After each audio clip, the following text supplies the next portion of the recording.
बरेच विद्यार्थी लिहिण्याचा कंटाळा करतात. त्यांचं म्हणणं असं असतं की लिहिण्यामध्ये खूप वेळ जातो हो, एवढा वेळ कुठे आम्हाला. त्यांना मी एवढंच सांगेल की एकदा लिहिणं हे 4 वेळा वाचण्यापेक्षा जास्त इफेक्टिव्ह आहे. आणि परीक्षेत तुम्हाला लिहायचंच असतं ना. लिहिण्याच्या बाबतीमध्ये तुम्ही जर कंटाळा केलात तर परीक्षेमध्ये तुम्हाला वेळ पुरत नाही. तुमचे काही प्रश्न लिहायचे राहून जातात, त्याचे मार्क तर मिळणार नाहीत तुम्हाला. मग अशा वेळेस तुमचा लिहिण्याचा स्पीड वाढवायचा कसा? तो अचानक तर काही वाढत नाही. तर रोज प्रॅक्टिस करून तुम्ही तुमचा लिहिण्याचा स्पीड वाढवू शकता. दुसरी गोष्ट अशी आहे की जर तुम्हाला लिहिण्याची प्रॅक्टिस नसेल तर तुमच्या चुका होतात, सिली मिस्टेक होतात आणि मग त्याचे मार्क कापले जातात. आणि मग तुमच्या असं लक्षात येतं की अरे, माझा अभ्यास तर झाला होता पण मला कमी मार्क का मिळाले? याचं कारण लिहिण्याची प्रॅक्टिस नाही. आता मी तुम्हाला सेल्फ स्टडीमध्ये तुम्हाला लिहिण्याची काय प्रॅक्टिस करायची आहे तेवढं सांगणार आहे. बाकी तुमचा जो नेहमीचा अभ्यास आहे त्याच्यामध्ये तुम्ही जे लिहिता आहात ते तुम्ही चालू ठेवा. म्हणजे शाळेचा होमवर्क, कॉलेजचा होमवर्क किंवा क्लासचा होमवर्क, ते सगळं तुम्ही जसं करता आहात तसंच चालू ठेवा. पण मी जे तुम्हाला आत्ता सेल्फ स्टडीमध्ये लिहिण्याचं सांगणार आहे ते इन ॲडिशन टू दॅट आहे. त्याच्या ऐवजी नाही आहे, तर इन ॲडिशन टू दॅट आहे. तर आता त्यासाठी तुम्हाला काय करायचं आहे?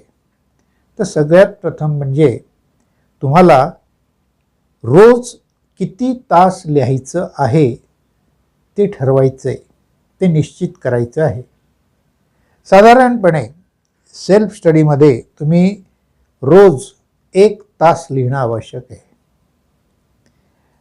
आता या 1 तासामध्ये तुम्हाला जे लिहायचं आहे ते काय लिहायचं आहे? तर सगळ्यात प्रथम म्हणजे तुम्ही जेव्हा वाचन करता आहात, मी तुम्हाला सांगितलं होतं टेक्स्ट बुकचं वाचन करणं आवश्यक आहे. तर टेक्स्ट बुकचं वाचन करत असताना तुम्हाला ज्या गोष्टी इम्पॉर्टंट वाटत आहेत, ज्या तुम्ही अंडरलाईन करतायत, त्या तुम्ही एका वहीमध्ये नोट्सच्या स्वरूपामध्ये लिहा. वरती हेडिंग आणि त्याच्याखाली मॅटर. अशा पद्धतीने तुम्ही वाचत असताना जे इम्पॉर्टंट तुम्हाला सापडलं आहे ते तुम्ही एका वहीमध्ये लिहायला सुरुवात करा. त्यासाठी प्रत्येक विषयासाठी वेगळी नोटबुक करा. या नोटबुकचा तुम्हाला एक फायदा असा होणार आहे की जेव्हा परीक्षा जवळ येईल त्यावेळेस तुम्ही पुस्तक वाचू शकत नाही, म्हणजे टेक्स्ट वाचू शकत नाही, कारण तेव्हा वेळ कमी असतो. त्यावेळेस तुमची ही रिव्हिजनची तयारी समजा. जेव्हा तुम्ही परीक्षेच्या आधी वाचन कराल त्यावेळेस तुम्हाला हे महत्त्वाचे पॉईंट्स वाचता येतील. म्हणजे लिहिण्याची प्रॅक्टिस पण होईल आणि रिव्हिजनची तयारी पण होईल. त्यानंतर दुसरं एक काम तुम्हाला असं करायचं आहे की मॉडेल क्वेश्चन ॲन्सर्स तुम्ही स्वतः तयार करा. छापील किंवा तुम्हाला जे रेडीमेड झेरॉक्स मिळतात ते तुम्ही तुमच्या हाताने लिहून काढा. याचं कारण असं आहे की तुम्ही ते नुसतं वाचतात, परंतु तुम्ही ते जर लिहिलं तर ते तुमच्या चांगलं लक्षात राहणार आहे. त्यासाठी तुम्हाला काही वेळ द्यायचा आहे. तो वेळ म्हणजे साधारणपणे रोज 1 तास. एक वेळ तुम्ही निश्चित करा की यावेळेस मी लिहिण्याचं काम करणार आहे. आणि हो, तुम्ही त्यावेळेस लिहिण्याचं काम करणार आहात हे घरच्यांना, तुमच्या मित्रांना सांगून ठेवा, म्हणजे कोणी तुम्हाला डिस्टर्ब करणार नाही. अहो, आपल्या कामाला आपणच महत्त्व नाही दिलं तर दुसरं कसं देईल? त्यामुळे आधी सगळ्यांना कल्पना द्या की हा माझा लिहिण्याचा वेळ आहे, डोंट डिस्टर्ब मी. म्हणजे काय होईल, तुम्हाला सुद्धा त्यावेळेस कंपल्सरी लिहायला बसावं लागेल. आता त्यानंतर परीक्षा जशी जवळ येईल तसतसं तुम्हाला लिहिण्याचं काम कमी करावं लागणार आहे, वाचण्याचं काम जास्त करायचं आहे. पण त्यावेळेससुद्धा तुम्हाला तुमच्या परीक्षेच्या तयारीसाठी क्वेश्चन पेपर सोडवायचे आहेत वेळ लावून. समजा तुमच्या 3 तासाची परीक्षा आहे किंवा 2 तासाची परीक्षा आहे, तर 2 तास किंवा 3 तास तुम्हाला सलग बसून लिहायची प्रॅक्टिस करायची आहे. त्याला प्रश्नपत्रिका सोडवणं असं आपण म्हणतो. आता मेंदूच्या दृष्टिकोनातून बघितलं तर ह्या दोन्ही गोष्टी वेगळ्या आहेत बरं का. म्हणजे आठवून लिहिणं आणि बघून लिहिणं या दोन्ही गोष्टी पूर्णपणे वेगळ्या आहेत. कारण बघून लिहिताना मेंदूला आठवायचं नसतं, पण आठवून लिहिताना त्याला आठवण्याचं पण काम करायचं आहे आणि लिहिण्याचं पण काम करायचं आहे.